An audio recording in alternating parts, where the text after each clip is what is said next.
What a terrible thing to recognize that your betterment was an illusion. That you are so infatuated by the virtue of struggling that despite all your hard work, you made no real efforts to ever become well. Or that the treatment becomes such an obsession that instead of letting your wounds heal over time, you tear at the flesh in the hope that it will heal better and faster. If only it would bleed in the way you wanted. Do we ever become well? What do you think, Dr. Gray?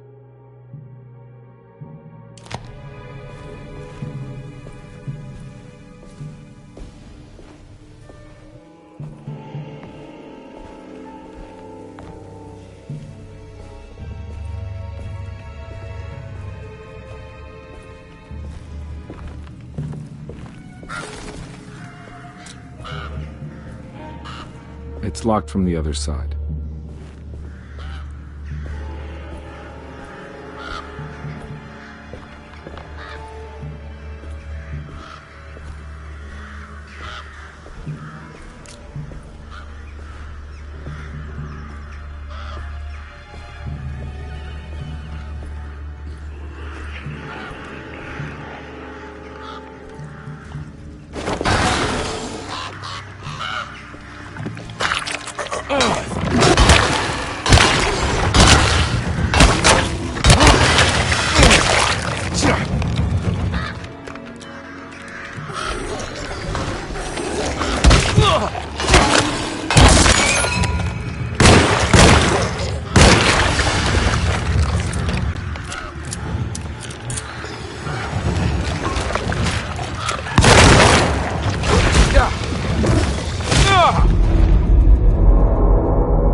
The sewer system has a tunnel running right below Preg's shipping company. I bet I can use it to get inside.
No way I can get this out of the way with my bare hands. But if I get that crane going, that should do it.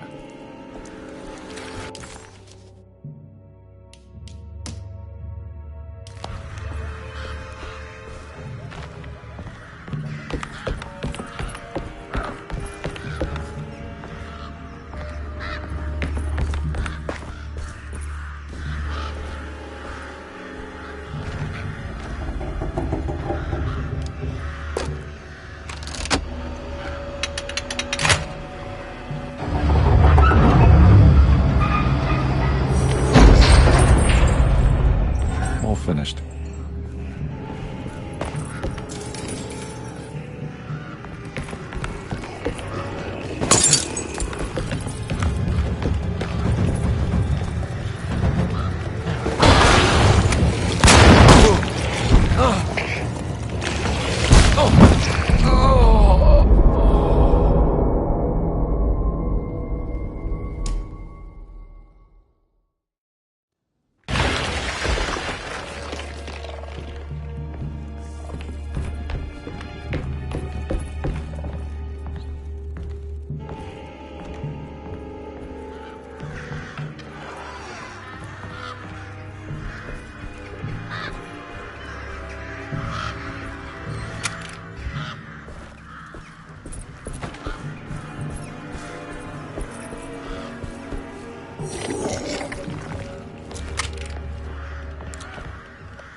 made it inside the warehouse.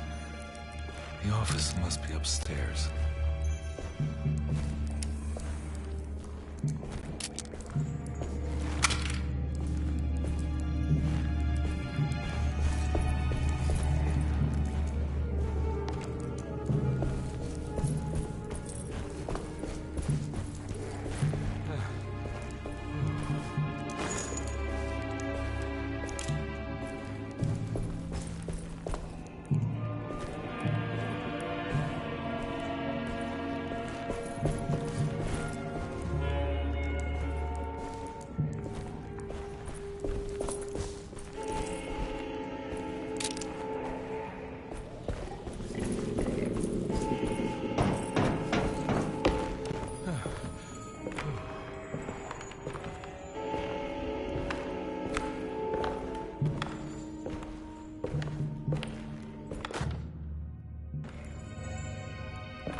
Hey, I always wanted to try one of these.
Cargo Manifesto, September 19th, 1892. Breck Shipping Company delivered 4 steamer trunks, 1 Egyptian sarcophagus, and a large wooden crate belonging to the showman called the Black Pharaoh, performing at 18th Street. Here we go. The address where Jeremy first encountered the Dark Man.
Looks like the fog cleared up.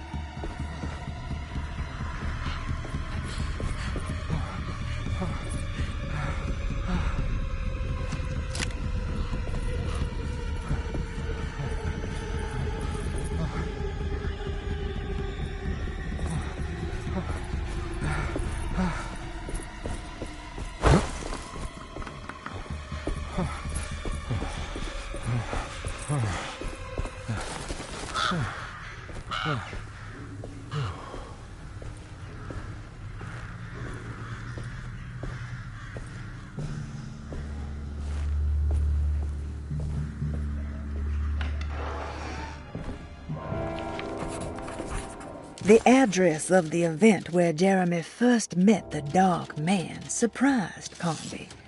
The infamous Gallatin Street didn't exist any longer, and he wondered if he would be able to find the right building. Was it still standing? Did it matter? Maybe this world was not just another place, but another time as well.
You want to tell me what this is all about? Welcome, Detective, to the greatest show this side of the Mississippi. Nyarlathotep, the Black Pharaoh, the ancient magician who lived 1,000 lives and wore 1,000 masks. I can see why you settled on calling him the Dark Man. Saves your breath. So, you got scared by a stage magician, and now he's living inside your head. You can mock me, Detective, but you would be the crazy one to think his presence can be ignored. Look where we are!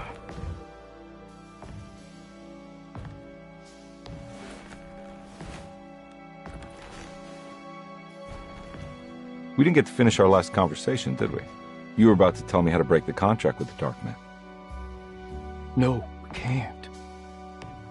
If we turn her loose on the world, so many innocent would die. But there is a way to break out of the deal. There is. You offered me a way out. Steps to take. What are they? You'll never find them. They're forever entombed in his sunken desert temple. Jeremy, I'm not your enemy. Tell me where to go. How do I find the temple? No, we can't. I have to make this sacrifice. God damn it, Jeremy. I'm gonna save you. Don't worry.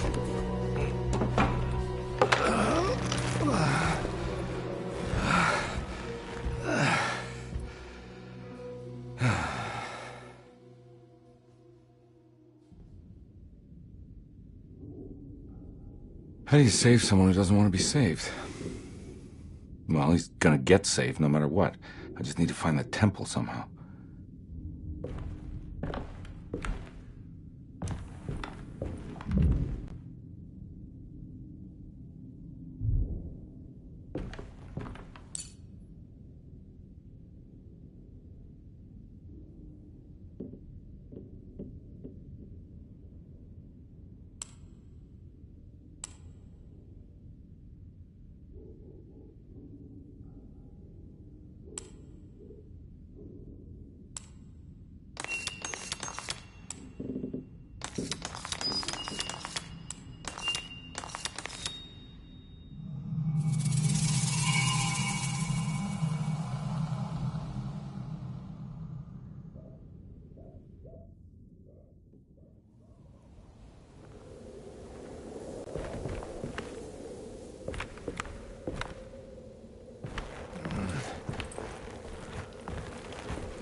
Carnby found himself in a vast and dark desert.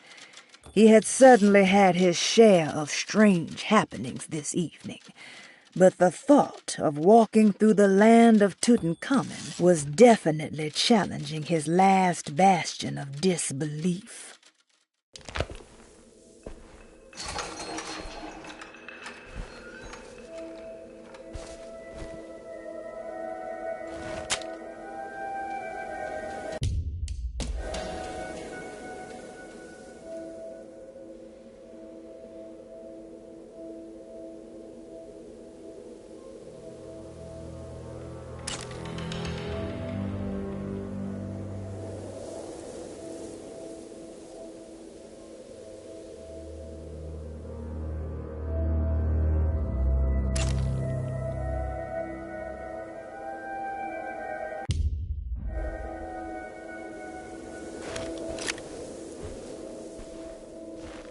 Oh.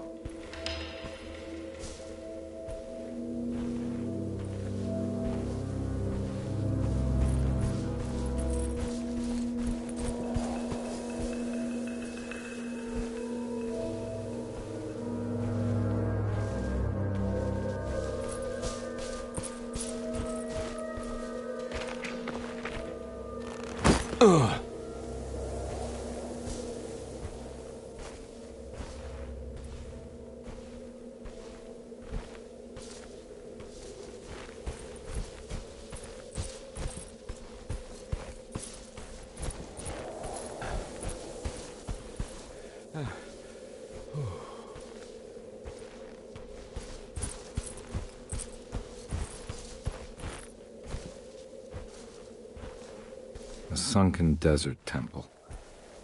I better get down there.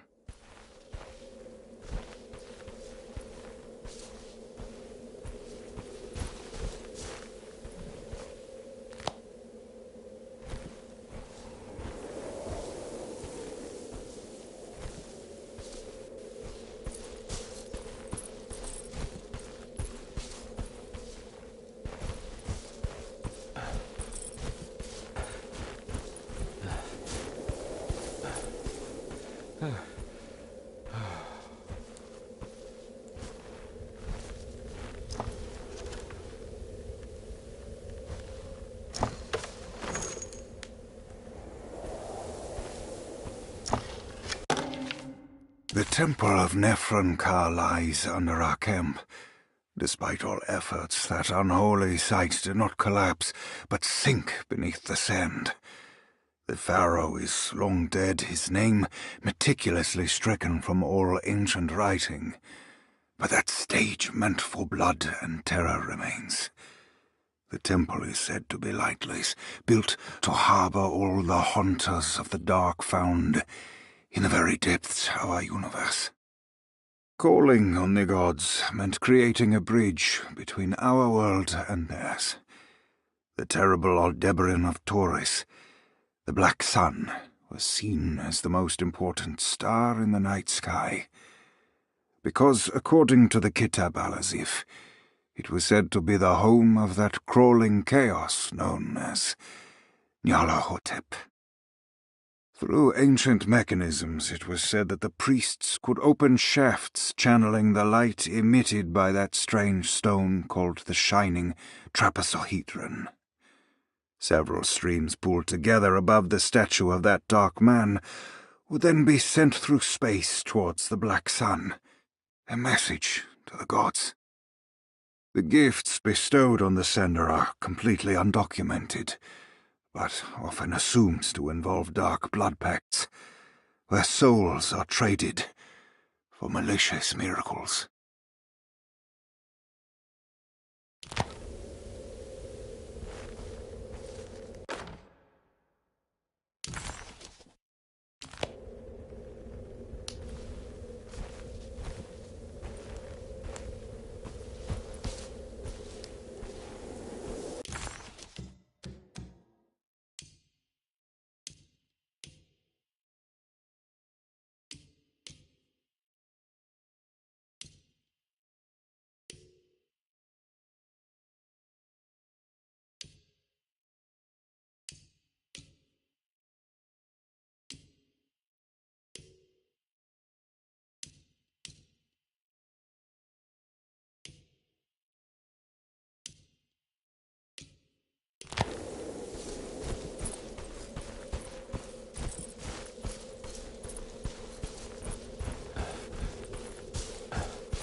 Here we go.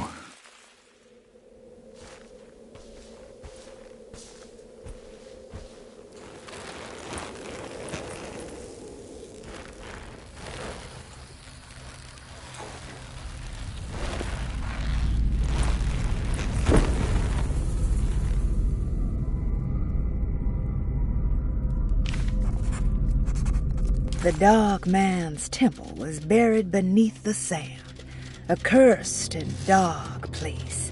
Every step felt ill-considered. Carnby needed to find the contract that Jeremy signed with the Dark Man and get the hell out of here before he went completely mad.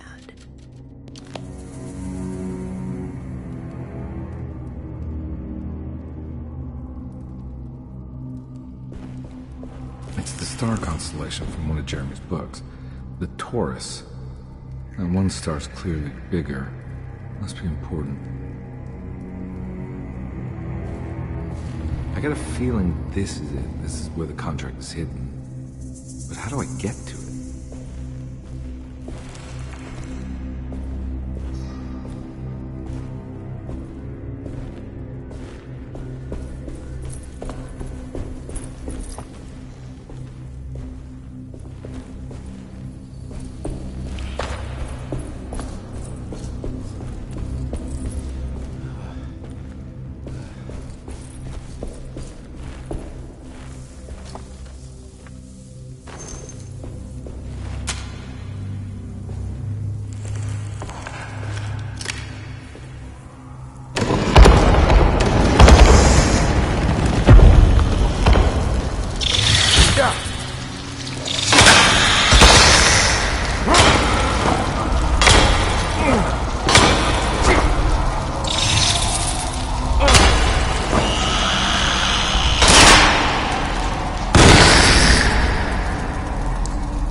This one looks operational. It worked.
It worked.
Acknowledge psychological trauma, break through barriers of self-deceit, temper manic behavior.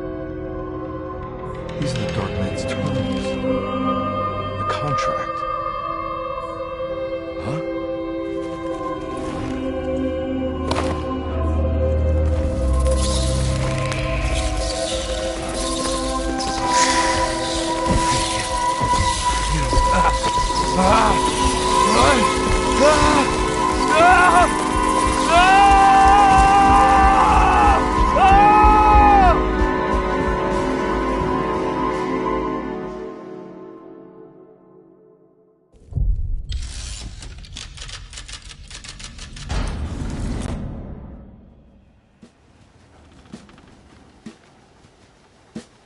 Hey. Hey, detective?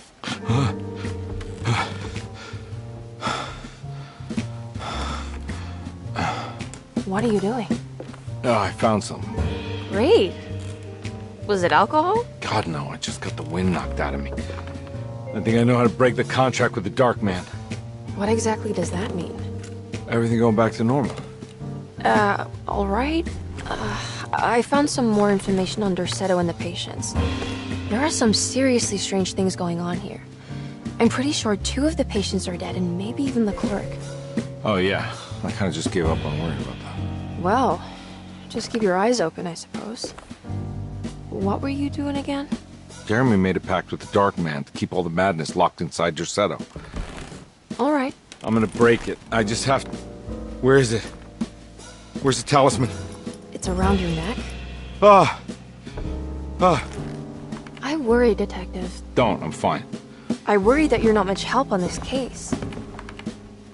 At least you're a good distraction. Trust me. You're getting your money's worth. At this rate, I'm an absolute bargain.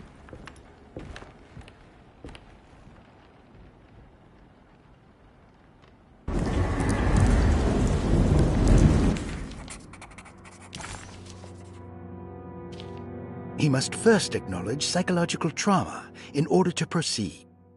The lying must stop, so we can break through the barriers of self-deceit. Finally, temper manic behavior. Medicine has failed me. Nothing can be done to dispel the hardwood curse. Only the sacrificial dagger may release the despair from Jacob's eye. Yet, doing so would be the doom of Dorsetto. Let this curse of mine be a weapon for once. I accept your demands. Oh, crawling chaos. Build your prison around this godforsaken hospital. When evil has been starved, I will stay buried forever. Carnby never thought he'd be so happy to be back at Dorsetto. It felt like he had crawled through a long, dark tunnel of misery and regret. Now that he was back, Carnby could look into the steps mentioned in the contract. But there was one thing that gnawed on him. What exactly did this have to do with Dr. Gray?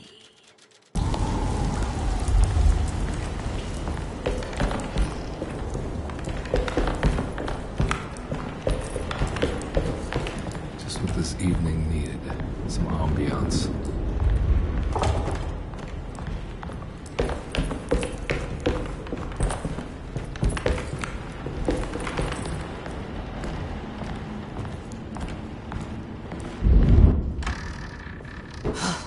Got to be around here somewhere. He wouldn't leave this house. I don't know what to think anymore. You run into that detective fella? Who is he? Can he be trusted? I think he one of the good guys. Well, you know, like us. Will he be all right with her coming? Praise the mother. He don't need to know about all that. Just calm down. Ain't time yet. God, it hurts. As far as I can tell, Detective Carnby seems to be solving problems, not causing them. Just be ready in case he starts anything.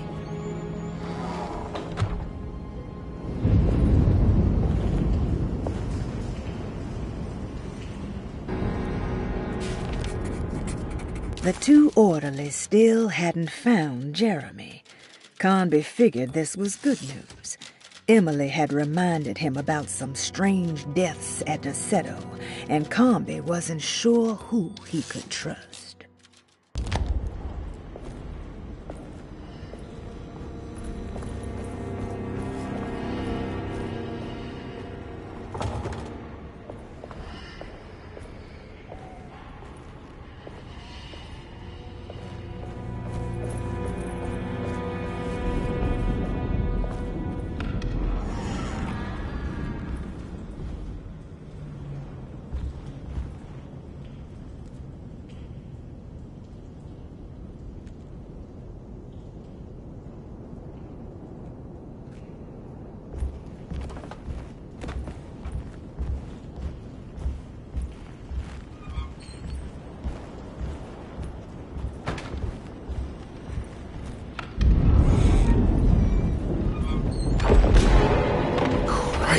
What the hell was that?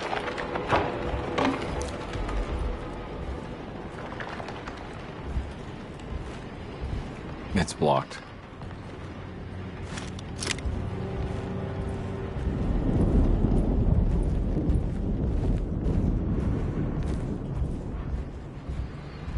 It's blocked.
There must be a spare key to Dr. Gray's office in here somewhere.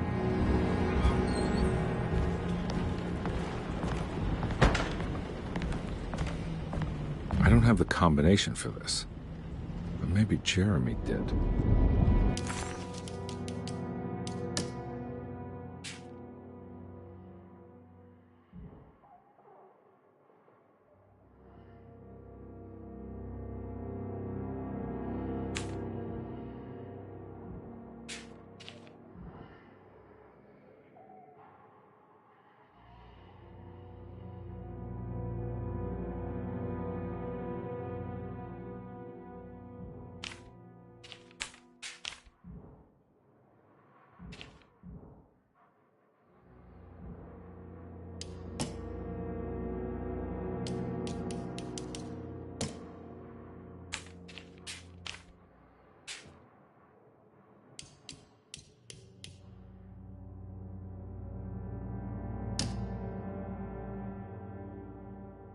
Carnby, why am I hearing from Gloria Allen that you got some job at the loony bin?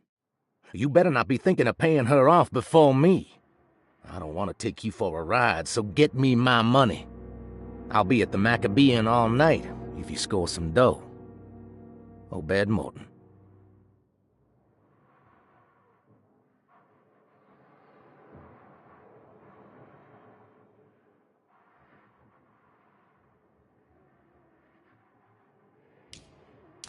All right, time to get Jeremy out of that contract so we can get the hell out of here.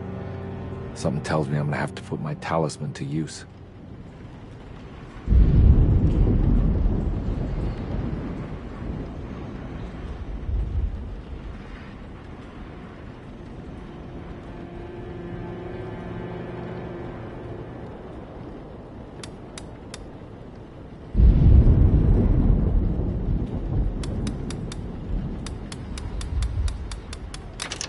It worked.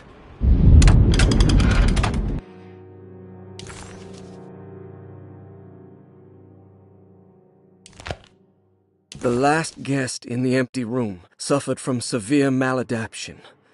I must write this down, because if I understand the condition sufficiently, it could make me deny this fact at a later date, and there is reason for me to think I may come to suffer the consequences from this dysfunction, as some who came in contact with the guest seemed to adopt a new worldview in which everything was predetermined but broken. Upon accepting this worldview, some memories became unmanageable and later rejected. I do not know what this means. I cannot even remember the fate of the guest. I think they were simply misplaced one day and forgotten. Just like all documents pertaining to this guest, they have all been destroyed, or they never existed in the first place. Who wrote this? There has never been a guest in the empty room.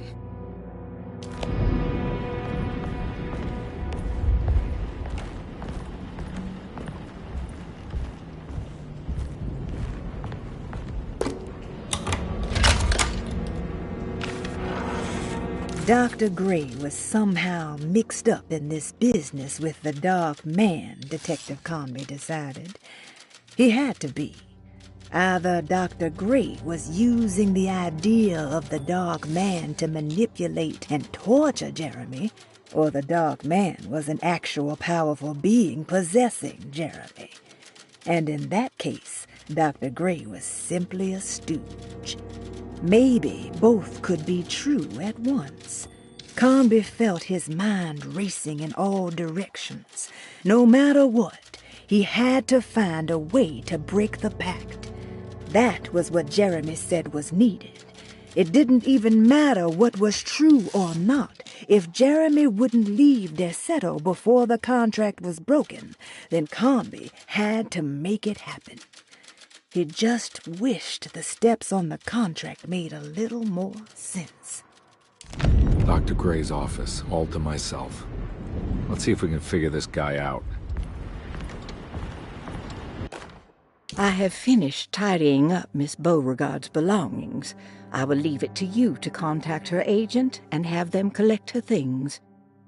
I found one of Grace's drawings she might want back, along with this key in her room, which I believe you've been looking for, Mrs. Thompson.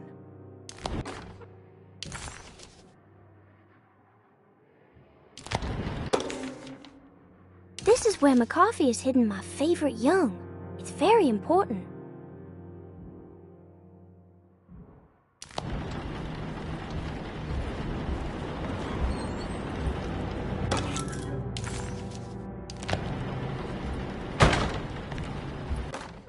Dearest Dr. Manzetti, I find myself in a losing battle with my patient. As I've disclosed in my previous letter, his delusions have him completely captured. It's bad enough that he is torturing himself with paranoia, but his madness turns out to be quite persuasive to others, effectively laying the ground for mass delusion. I am writing to you in hope that you can give me some guidance. Beyond my ambition to avoid devastating surgery on my patient, I have grown worried about my own defenses. The words of my patient are deranged, yet they often resonate with something primitive within me. I have tried photographing his brain with X-rays. It was surprisingly difficult to get good results. Dark blotches on the plates kept obscuring all details. My patient looked at the bad plates and cried out in terror, telling me the dark areas was the shadow of the worm, eating him from inside. I could not see anything out of the ordinary. I hope this is a sign that my mind is not as receptive to the madness as I had feared. After further inquiry, my patient described the shadows inside his mind as some kind of chthonic monstrosity that wants to undermine his sanctuary. This is clearly a reference to a place he calls Teroea, a sort of library or convent that works as a psychological haven. With this imaginary haven threatened by this Chthonian, he has now constructed another, less pleasant hiding spot. Lately, he has been bringing up a metaphor of a steamboat that has run aground, that he feels like he needs to start the engines and reverse, but he is afraid that the hole in the hull would cause the whole ship to sink. I've been watching him turn this metaphor into reality for the last week. He knows it's made up, but he is doubling down, trying to make it a real memory. I feel certain that this is my chance to break through the barriers of his self-deceit.